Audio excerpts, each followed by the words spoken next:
So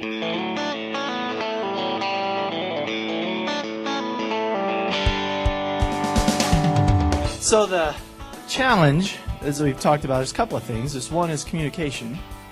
And so it's important to understand what you're working with. So when we first talked about doing this presentation, we talked about having, the idea that we would have 4 short stalls or non-gated feeding stalls, depending on how you want to look at this. So we would have 720 breeding stalls, and then we would, in gestation, we would have 11 weeks, 11 pens per week with 121 spaces, with recovery pens of roughly 1 per week and so forth. And you'll see that sounds, it's good to plan. Sometimes the plan may have to be modified a little bit to fit the situation. And I kind of took that liberty a little bit with this project. So again, I wanted to reorient you with the barn. Again, we have 36-foot feed alleys around the center and in the middle.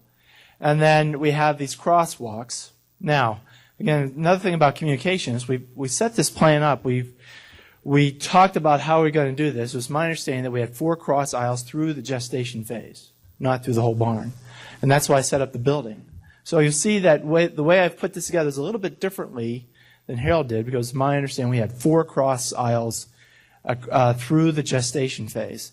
And so that would change a little bit about the way you could approach this, but I think the end result is about the same. So what are we going to address is that we've already decided with this that we are going to use the existing set of stall or the existing feeding system. We are going to use the existing configuration, so we'll have the partial slats, and then sows will be feeding over the concrete. So there's some of these decisions that we've already made. So the next question is, so what else do we have to talk about? Well, what about the number of sows per pen? And what I've done is worked out 2 different scenarios, either 10 or 20.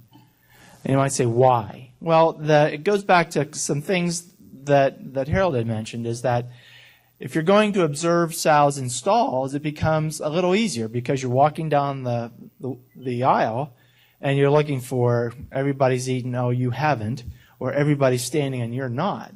But with sows in pens, the more you get in, more sows you have in a pen, it's much harder to evaluate individuals. And as Harold mentioned, particularly with short stalls, your eyes and your ears are very important as it relates to evaluating sows. And you've got more sows in a pen, and they're going through, and you're trying to figure out who is not doing well today, and half of them are laying down. You have to get them all up. So if you have them in smaller pens, it's a lot easier to evaluate that cohort within that pen.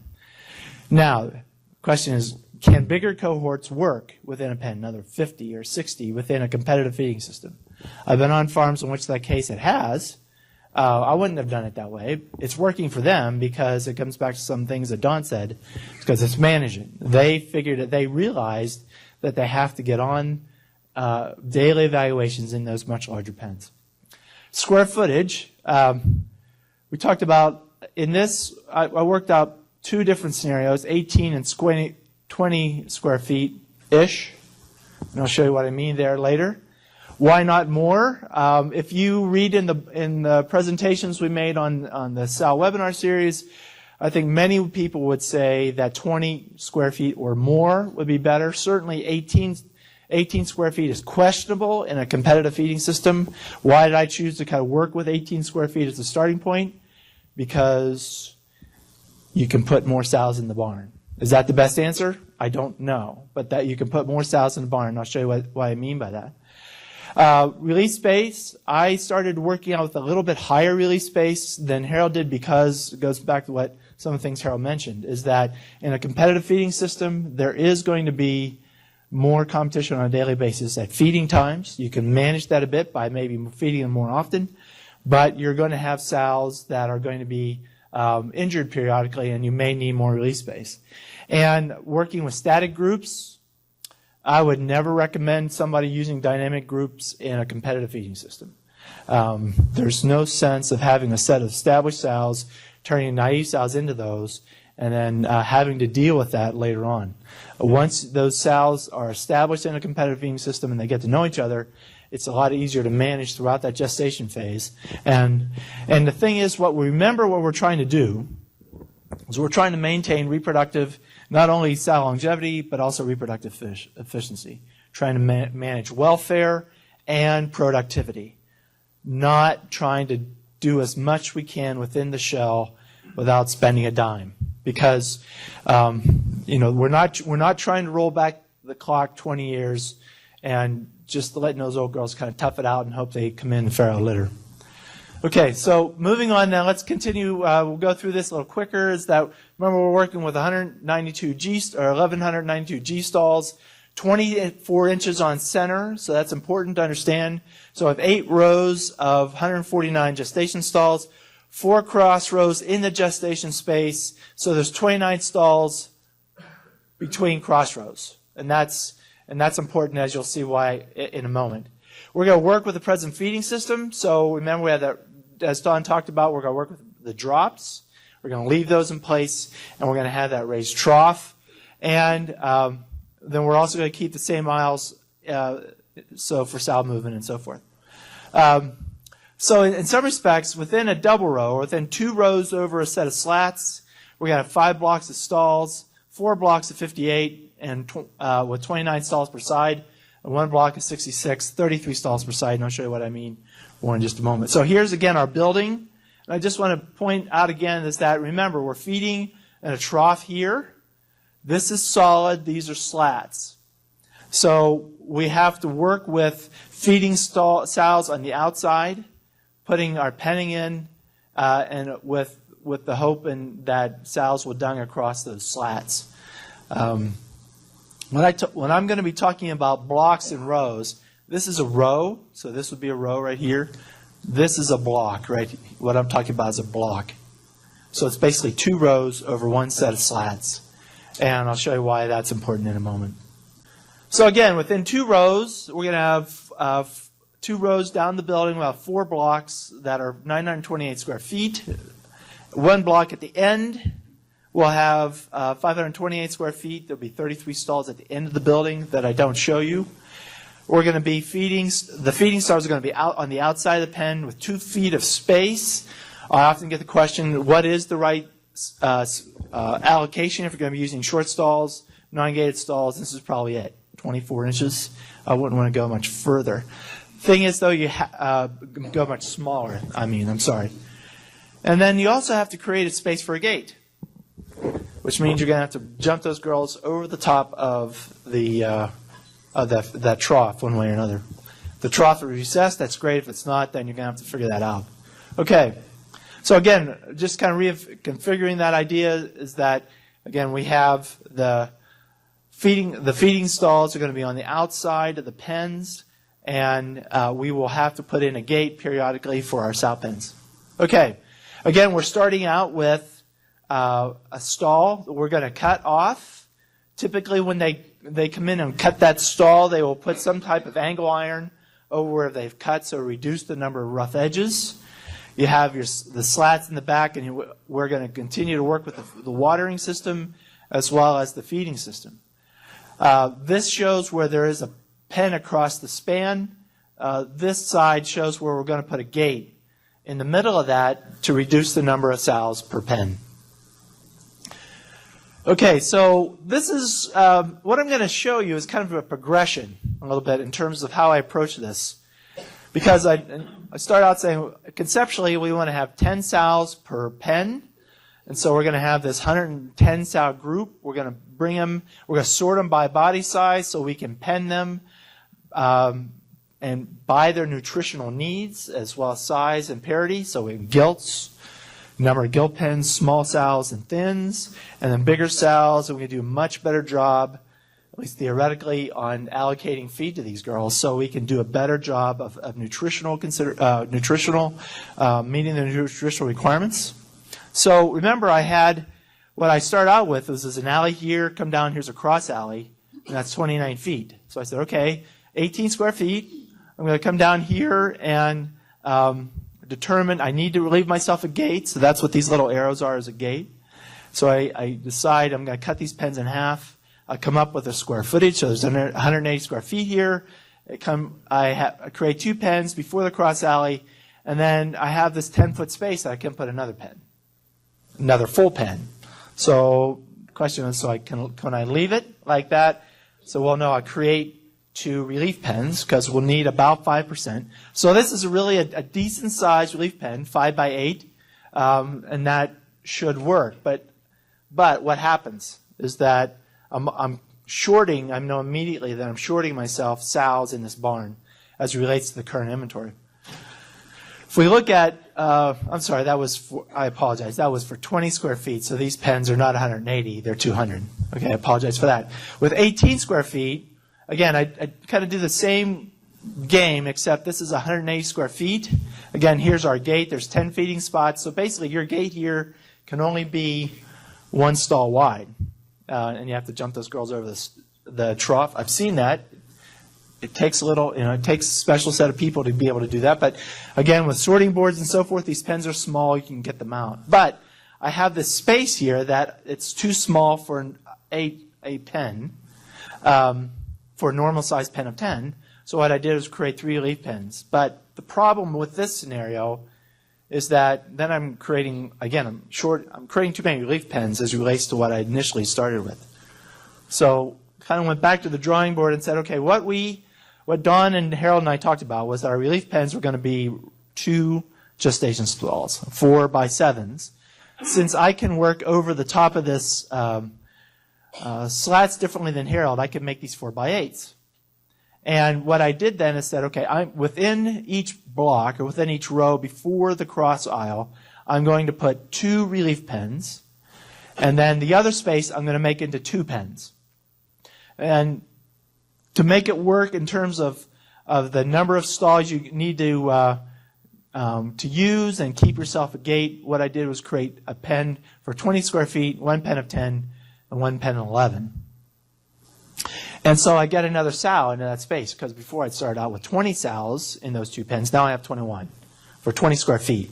So it works. I'm starting to do some of the things I want to do. I want to have the release space I want.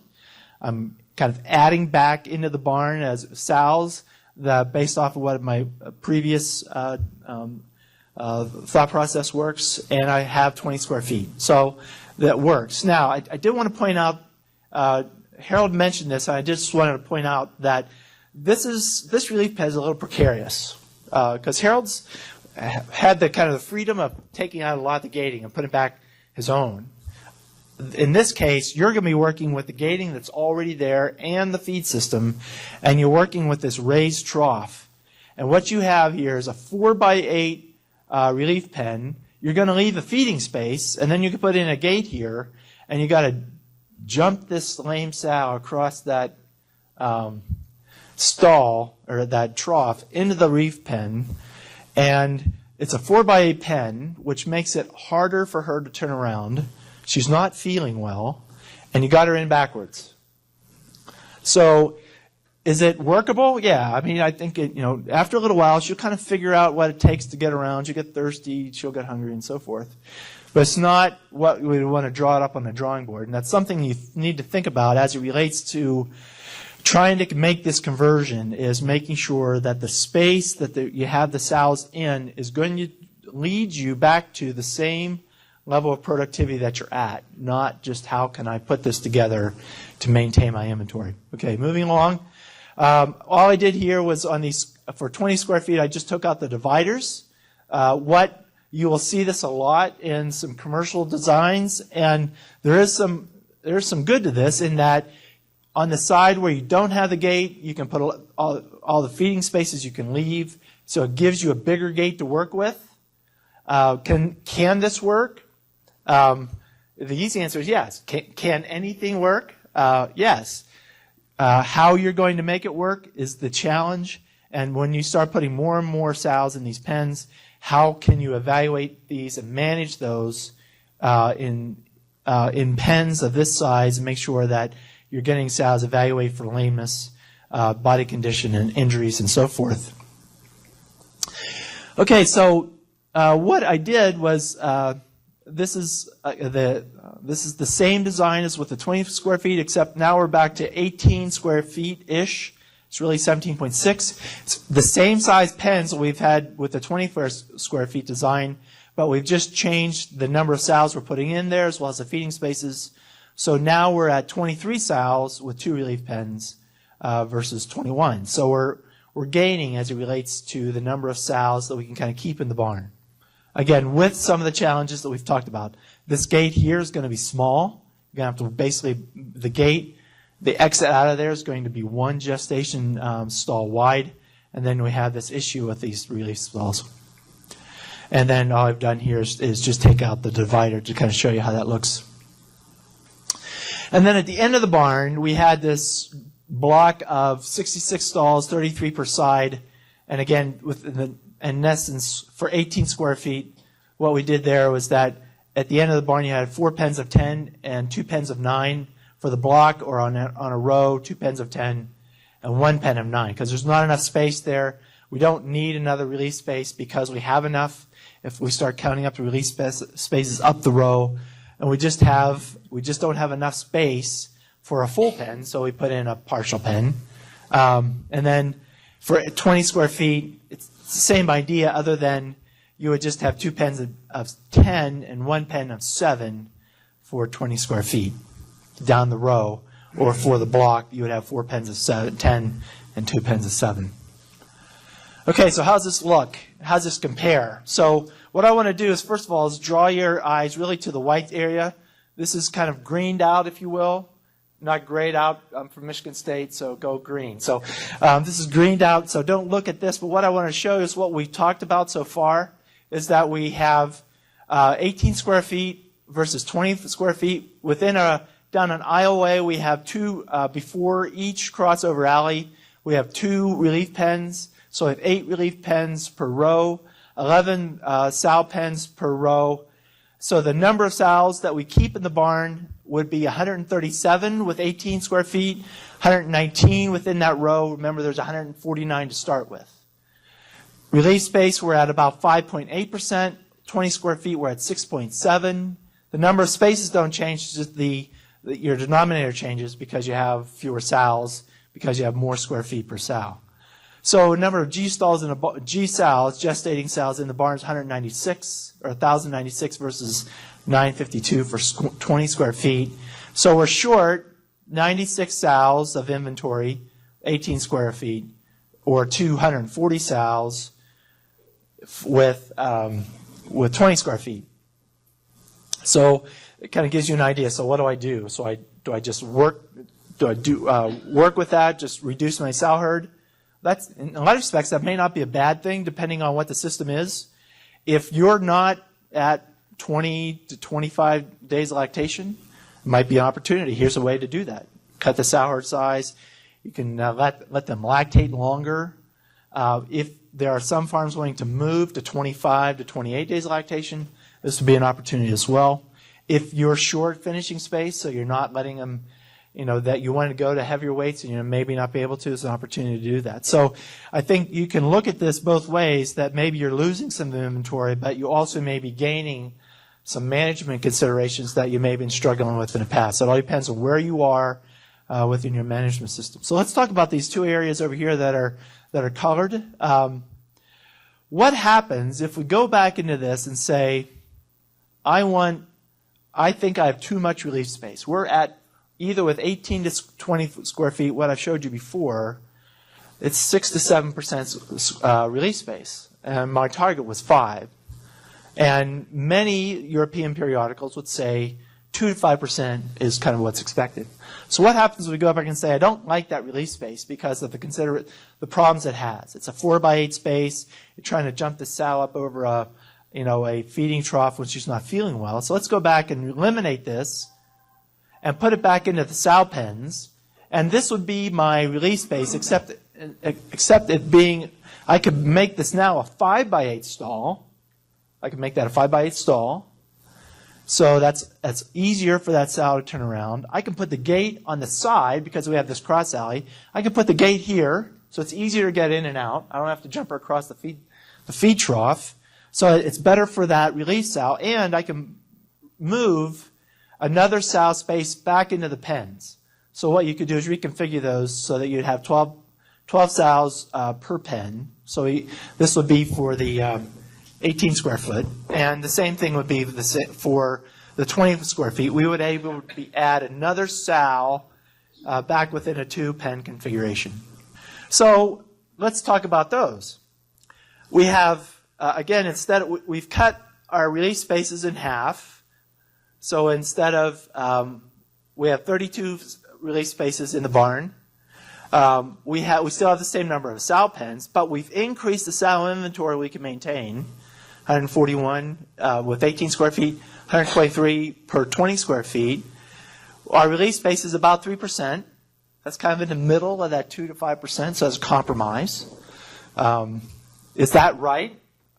I don't know. I've been in sow barns where they've had 15 to 20% square release space. Virtually every group sow housing barn I've been in, the overall manager is usually fraught trying to figure out how to get the staff not to use the release spaces as a crutch. So if it's there, they're going to use it. So if it's not there, then they'll have to come, with any luck, come back around and figure out how better to manage the sows. But we have 1,128 G stalls back in the barn, 18 square feet with this configuration, with just with half as many relief pens, or 984 with a 20 square feet. So we're only, in terms of inventory, about 64 sows short with 18 square feet, 208 sows short with 20 square feet. So this is less than a week's worth of production. This is about a week and a half, or maybe not quite 2. Again, the idea is this an opportunity to put another couple of days of lactation on my sows if I'm kind of short there? Or do I want to consider building on extra space? But there's a couple of different ways to look at this. But I think the thing that you come back to understand is that trying to maintain the inventory is not your only consideration, because you do have to think about sow comfort, sow welfare, how we're going to manage not only the sows in pens, but also the sows that are injured and so forth. So I decided, okay, since it's all conceptual anyway, what about if we were to move sows 1 week earlier? And I think Harold talked about this as well. So what we've set this up is that we have 6 weeks of breed stalls. So we said, what happens if we back that up 1 week? So we take out, we were to move sows to pens at 32 days post-weaning. So they're 20 to 28 days of breeding.